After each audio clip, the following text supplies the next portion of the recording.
Yellow, yellow. Allô les amis, ici Carl Benji. Vous êtes en ce moment à Carl Benji Photography, ma chaîne secondaire. Pour ceux qui ne le savent peut-être pas, ma chaîne principale c'est Noir Magazine, mon magazine à moi.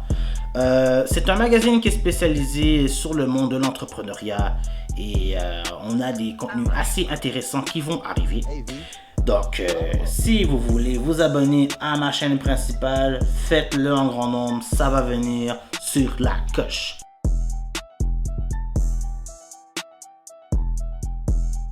Ah, je dis ça. Non, pour vous dire franchement, écoute, Fuji a aussi sorti un nouvel appareil photo, la GFX 100S. Alors, pour ceux qui ne le savent peut-être pas, ok, il y a différents types d'appareils photo. Tu as les APS-C, alors Olympus et Panasonic généralement. Dans le monde de la vidéo, on utilise beaucoup la GH5. GH5, GH5S en MFT, le micro Four Thirds, très utilisé. Blackmagic aussi, ils avaient ça. Ils ont changé après coup. Si je me rappelle bien, maintenant, ils sont plus APS-C que d'autres choses. Mais en termes de capteurs, quand je dis ça, là, APS-C, pour ceux qui ne savent pas, en termes de cinéma, je te dirais, ce serait l'équivalent d'une...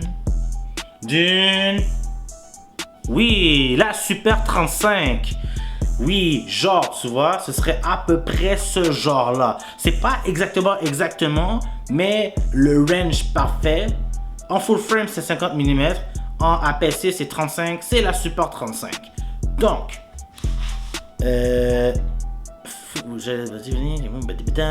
alors là, après ça, le troisième point, tu as le full frame. Alors, j'ai dit MFT, le APS-C.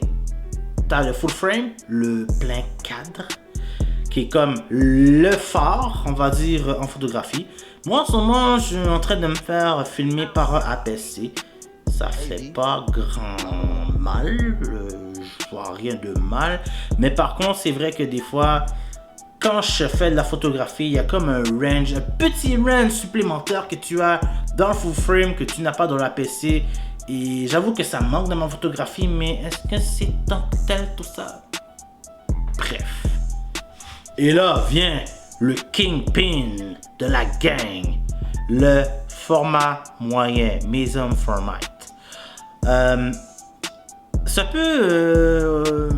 c'est plus petit qu'un 645, mais ça s'inspire de la 645. Pour ceux qui font du film, vous pouvez aussi me dire en commentaire si c'est vrai ou pas ce que je dis, mais c'est inspiré de la 645. C'est pas la grandeur environ équivalente, ça peut être plus petit ou ça, mais le capteur est plus gros qu'un full frame, ok, déjà partant. Quasiment 2 fois plus gros qu'un PSC et quasiment 4 fois plus gros qu'un MFT. Voilà, j'ai pas les termes exacts, vous pouvez aussi me corriger en commentaire, mais c'est environ ça, juste pour donner une belle image. Les images sont fortes, les images sont cash, les images sont tout ce que vous avez besoin. Ça, je le dis certainement.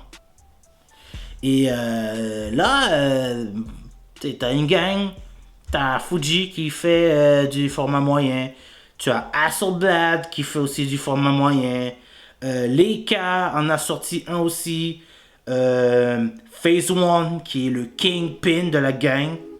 Alors ça c'est pour ceux qui peut-être voyez tout savoir. Je parle un petit peu à monsieur, madame, tout le monde, mais en même temps aussi mes chers professionnels, soyez hors pair et abonnez-vous à mon affaire. C'est un appareil qui est cher. Cher, mais moins cher dans sa catégorie, dans son range, ok? Fujifilm fait des appareils abordables dans ce range-là, dans le range format moyen. Je vais donner un bel exemple. La 50R, vous pouvez l'avoir pour pratiquement le prix d'un full frame. Genre, dites-moi pas que les derniers Panasonic, par exemple, la S1R, la A7R 4, la Leica SL2, c'est même moins cher qu'un Leica SL2. peux trouver ça facilement. C'est 5000 piastres. Faut juste le dire, 5000 piastres. Dans une prochaine vidéo, je vais parler encore de news. Il y a d'autres news qui sont venues. Mais là, on est en train de parler Fuji en ce moment, ok? Et là, pour vous dire, franchement, les amis, c'est abordable. Puis, je parle bien pour le range du format moyen, c'est abordable. Parce qu'on va s'entendre, hein. Par exemple, la Leica S3. Vous savez combien il coûte? 25 000 balles. Environ, hein. Je vais peut-être monter ça avec les taxes. Je vais être encore plus dangereux. 30 000 balles. For sure. Vous pouvez vérifier, c'est environ ça. Entre 25 000 et 30 000 balles, juste le boîtier. Et imaginez-vous, les lentilles, vous devez avoir une lentille dans cet appareil-là. Chaque lentille vaut entre 10 000 et 15 000 piastres. Phase 1. Vous pouvez quasiment acheter un gros bolide ou je sais pas, même une maison avec ça. Pratiquement. Mais Phase 1. Excusez-moi. Phase 1 là, ça coûte entre 55 000 et 80 000 si vous ajoutez des lentilles. Ils ont toutes sortes de gammes, toutes sortes de range, tout ça. Mais dites-vous que si vous êtes prêt à acheter ça, c'est que, c'est ça. Vous faites ça régulièrement. Vous êtes quelqu'un que généralement vous êtes attendu partout. Vous faites les plus grands magazines, dont Noir Magazine. Vous photographiez mon magazine. Acte de quoi? Vous faites des gros shootings pour du monde. Vous roulez la caisse, ok? Phase 1, c'est le top notch et tout ça. Et avant que je revienne avec la GFX100, avant que je revienne pour la GFX100, il faut que je vous dise très franchement à quoi ça sert ce genre d'appareil là.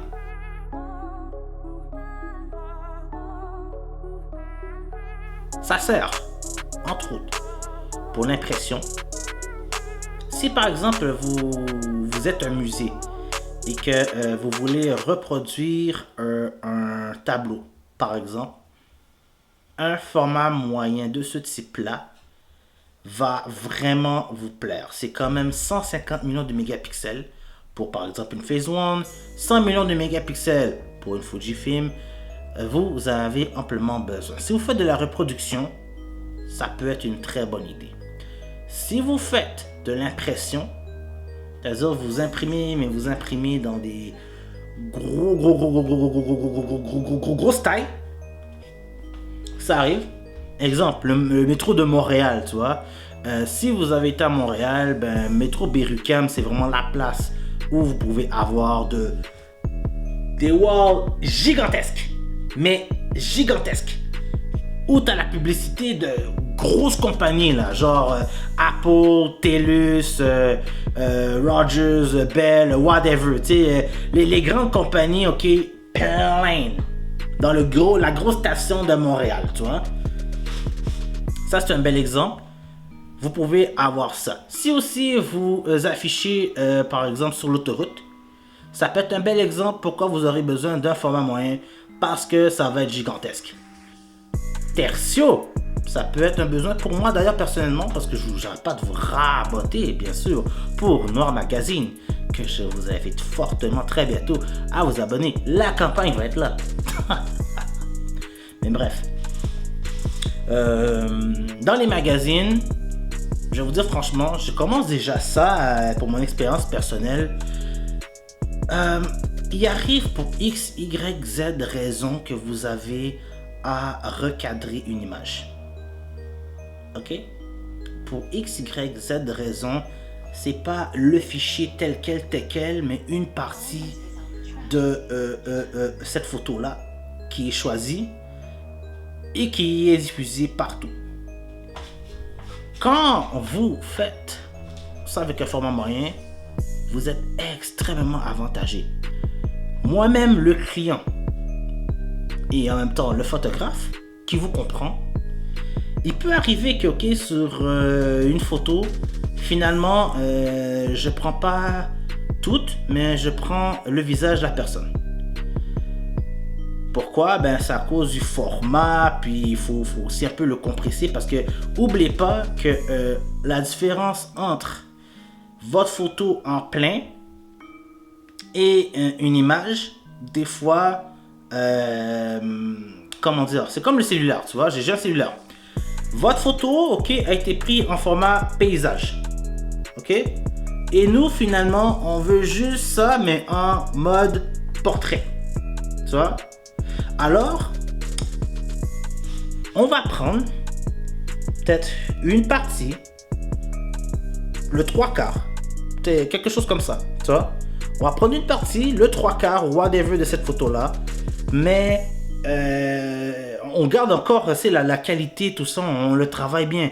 Mais pour nos besoins, des fois, peut arriver qu'on prend juste telle partie ou telle partie parce que ça illustre l'article. N'oubliez pas que, puis moi-même vraiment, c'est un petit devoir pour moi-même personnellement, parce que tu sais, j'ai des petits élans artistiques aussi, oui. Mais c'est une note à moi-même aussi personnellement. Faut pas prendre ça personnel quand on recadre une photo.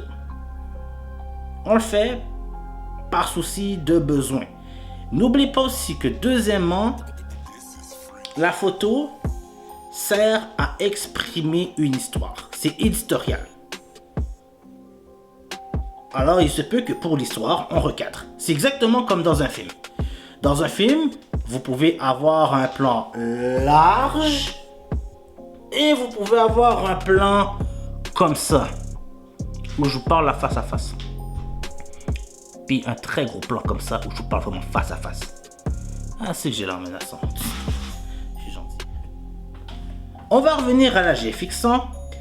Bon, écoutez les amis, vous avez encore les stats, peut-être qu'ils vont s'afficher, je sais pas, ou non. Je m'en fous. Mais je regarde sur mon cellulaire là en ce moment. C'est un appareil de 102 millions de mégapixels, hein, avec un gros capteur de quand même 44 par 33. L'image stabilisée dedans. Ben, faut dire aussi que la GFX 100, parce qu'il y a 100 et 100S là.